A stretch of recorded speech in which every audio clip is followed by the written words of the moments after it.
My name is Emorja Roberson, and this is my journey of how I began.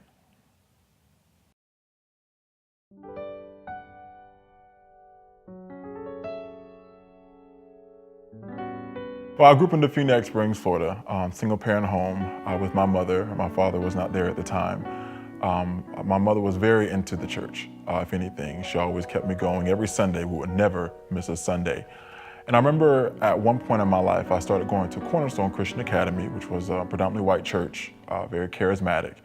And the minister's wife had left, Carolyn Weiss at the time. And I was always interested with what she did. I was always intrigued by her ministry. And so when she moved to Ohio, I told one of the youth directors, I said, I want to play keyboard.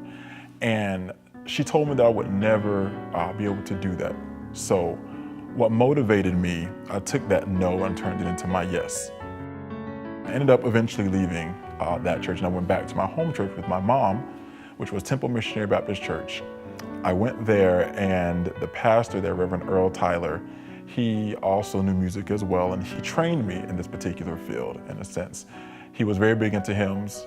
He was very adamant with the young African-American male knowing how to read music. So what I did was, in June 2001, I picked up some music books, and I started teaching myself how to play piano.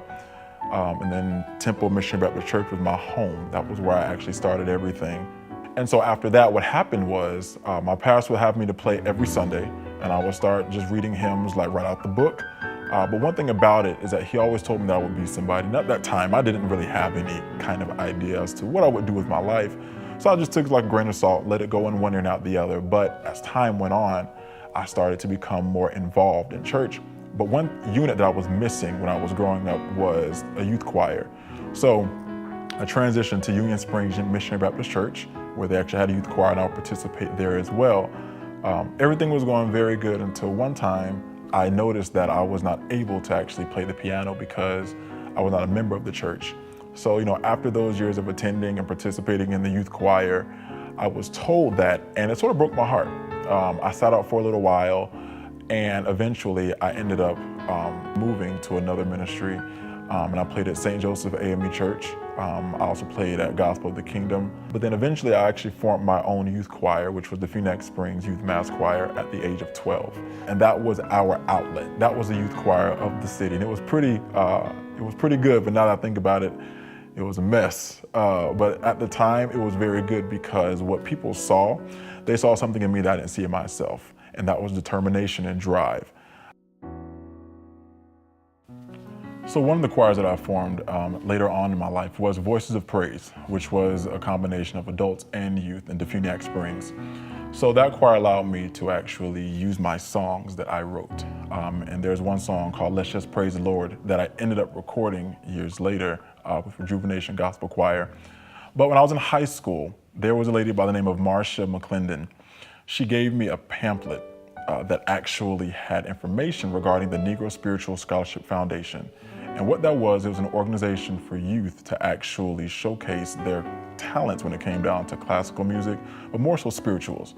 So the competition was called the Negro Spiritual Scholarship Foundation, but the competition was the Grady Rayam.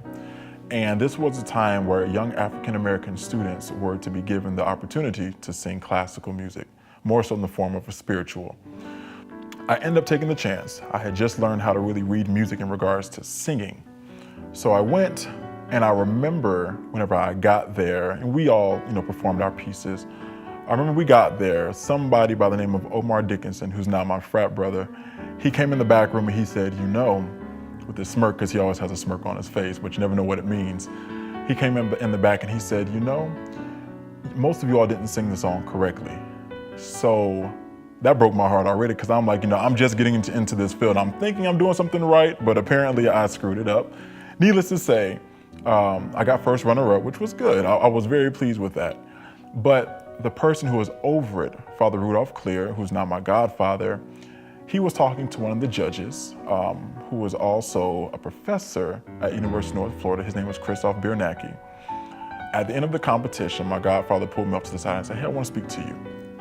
And he said, "This is Christoph Biernacki at UNF."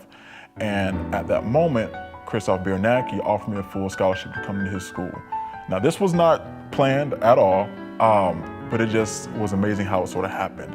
I paid for nothing, got to University of North Florida in 2009, and from there, the rest is history.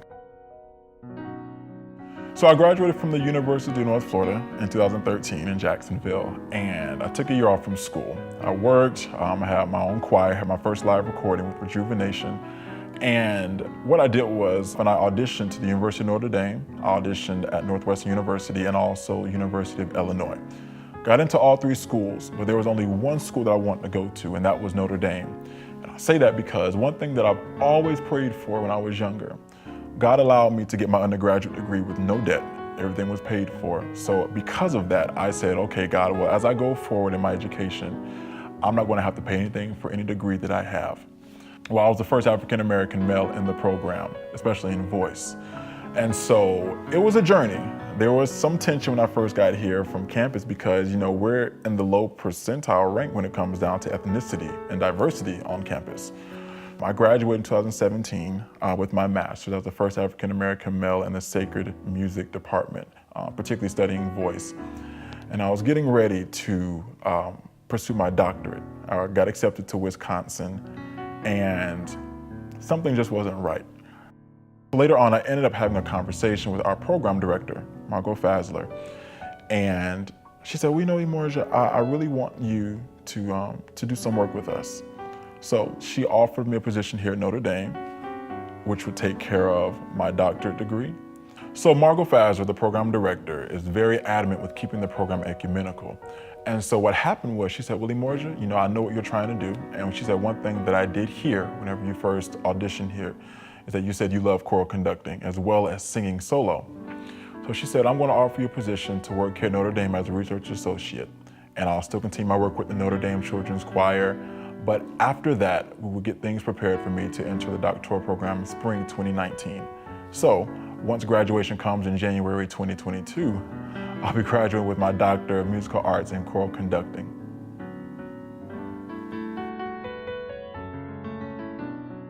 So what you just experienced was a small snippet of my life.